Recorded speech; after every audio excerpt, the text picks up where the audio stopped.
আমাদের বক্তব্য দেওয়ার কিছু নেই।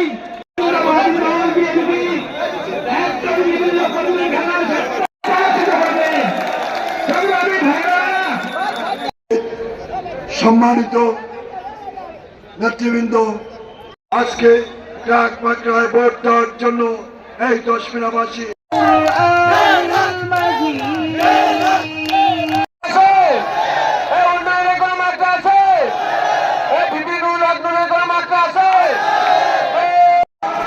এই পটুয়াখালী নয়, সারা বাংলাদেশ তথা দেশি বিদেশি আন্তর্জাতিক সম্প্রদায়ের নজর এই পটুয়াখালী তীরের দিকে।